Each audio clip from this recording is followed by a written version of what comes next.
Assalamualaikum warahmatullahi wabarakatuh. Pada video kali ini saya akan membahas tentang interpretasi data kualitatif ya. Yang mana di sini setelah kita mengumpulkan data kualitatif, misalnya melalui wawancara, observasi maupun dokumentasi, lalu kita akan menganalisis dengan teknik reduksi data dan penyajian data. Dan langkah berikutnya yang kita tidak kalah penting yaitu adalah interpretasi data. Jadi interpretasi data ini ibaratnya kita memberi nyawa ya, nyawa pada data tersebut. Kalau data yang kita kumpulkan atau kita sajikan tanpa interpretasi, maka penelitian ini jadinya tidak akan menjadi bermakna.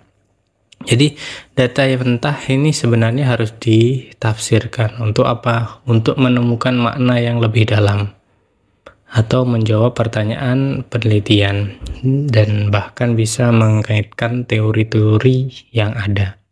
Jadi kita bahas dulu yang pertama, bagaimana strategi interpretasi hasil penelitian. Jadi interpretasi ini kan sebenarnya bukan kita sekedar membaca data, tetapi kita berusaha untuk menafsirkan apa arti data itu dalam konteks penelitian kita. Ada beberapa strategi ya yang bisa kita gunakan. Biasanya pertama kita menggunakan mencari pola dan tema. Seperti yang dikatakan Mills dan Huberman 1994, salah satu strategi interpretasi ini adalah menemukan pola atau pattern dan tema atau themes. Misalnya kan dari wawancara dengan guru, siswa, dan orang tua, ini kan muncul sebuah pola yang sama tentang misalnya kurangnya motivasi belajar karena faktor lingkungan. Nah, pola ini kemudian menjadi kunci dalam interpretasi data. Dan kemudian yaitu adalah membandingkan antar kasus tadi itu dibandingkan. Ini sesuai dengan ungkapannya Yin 2014 dalam studi kasusnya. Dia menyarankan ada cross case analysis ya, yang mana kita itu harus membandingkan antara partisipan satu dengan antar situasinya. Misalnya ada motivasi belajar di sekolahan A, nah ternyata itu berbeda dengan sekolahan B, dan perbedaannya ini bisa kita tafsirkan berdasarkan konteks dan budayanya. Dan kemudian kita bisa mencari hal yang kontradiktif, yang mana interpretasi data ini tidak cuma mencari kesamaan, tetapi juga melihat perbedaan. Jadi data yang berbeda atau yang bertentangan ini justru kan memberikan ruang interpretasi lebih kaya. Misalnya ada siswa yang mengatakan belajar daring itu sungguh menyenangkan. Nah, sementara yang lain itu bilangnya membosankan. Nah, dari perbedaan itu kita bisa tafsirkan bahwa pengalaman belajar ini kan memang sangat berpengaruh ya oleh dukungan keluarga dan fasilitas teknologi. Lalu juga bisa menghubungkan dengan konsep-konsep teoritis. Jadi dalam interpretasi data ini, peneliti ini sebenarnya tidak boleh lepas dari sebuah teori. Misalnya kita menemukan bahwa siswa termotivasi belajar ya karena adanya penghargaan, maka kita bisa mengkaitkan teori motivasi yang dimiliki oleh Skinner atau teori kebutuhan yang dimiliki Maslow. Nah, dengan kata lain, strategi interpretasi data ini sebenarnya mengharuskan peneliti ini peka ya terhadap data dan mampu untuk meningkatkan makna di balik pernyataan atau tindakan partisipan. Lalu apa sih hubungan temuan dengan teori? Nah, dari sini interpretasi data ini kan sebenarnya tidak bisa berdiri sendiri. Ya, ini harus berkaitan dengan teori agar penelitian ini yang kita punya ini berlandaskan secara akademis yang kuat.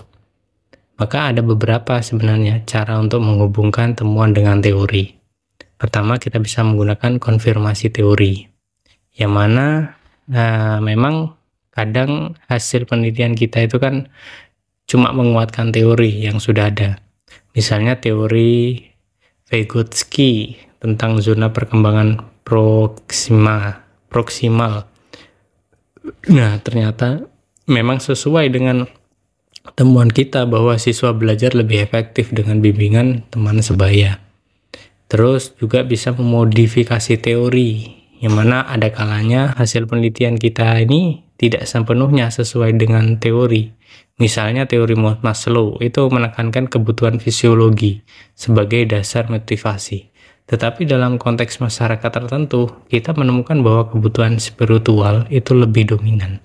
Nah, ini berarti penelitiannya ini memberi kontribusi untuk memodifikasi teori.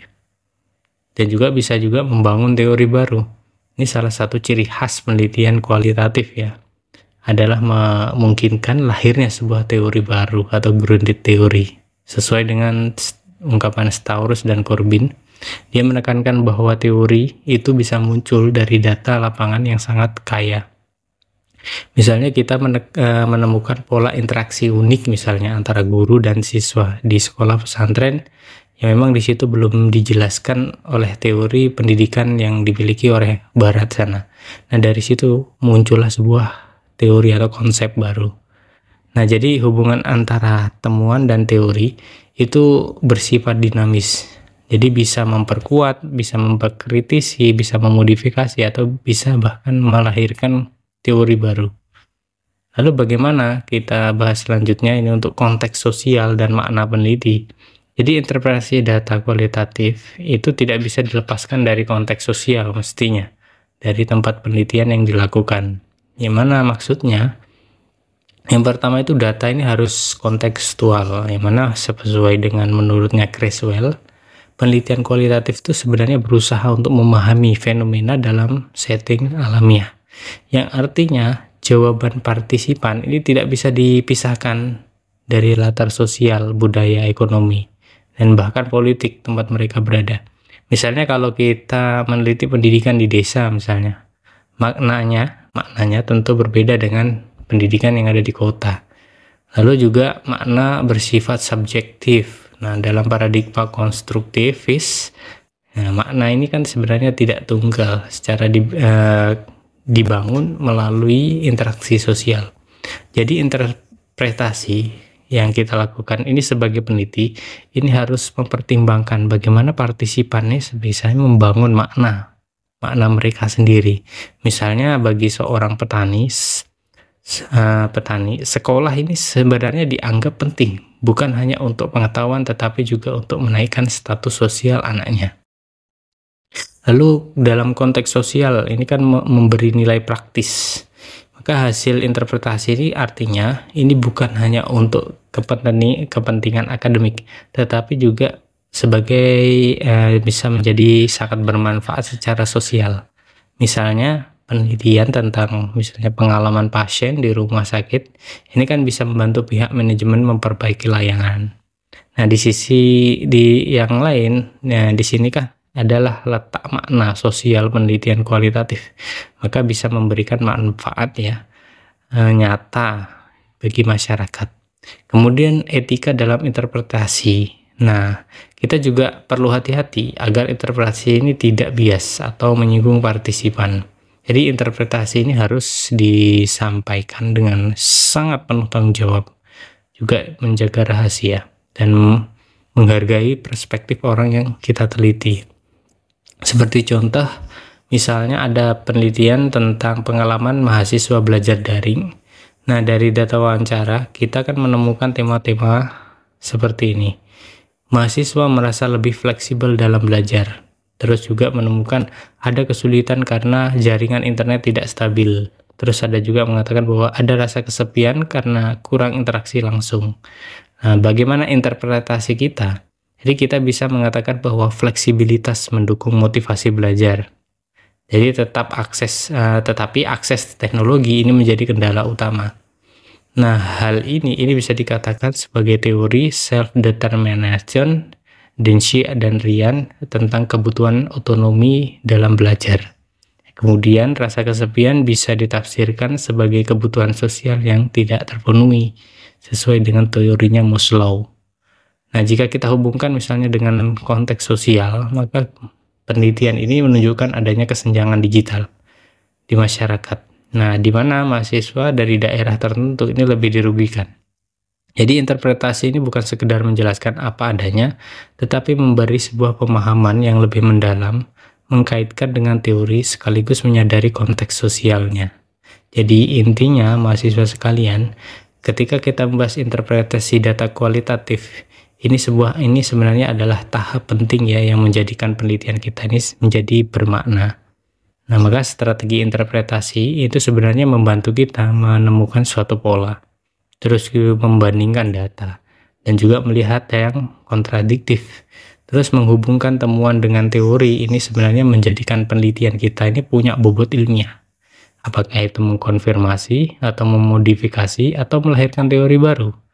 Lalu juga konteks sosial ini kan memberikan warna pada makna penelitian sehingga hasilnya ini relevan dan manfaatnya ini bermanfaat untuk masyarakat. Nah, maka dengan kita memahami interpretasi, kita ini sebenarnya tidak menjadi cuma mengumpulkan data saja, tetapi juga menafsirkan makna. Dan disitulah letak nilai seseorang peneliti kualitatif itu sangat berkualitas. Oke, kita bisa lanjut video berikutnya. Assalamualaikum warahmatullahi wabarakatuh.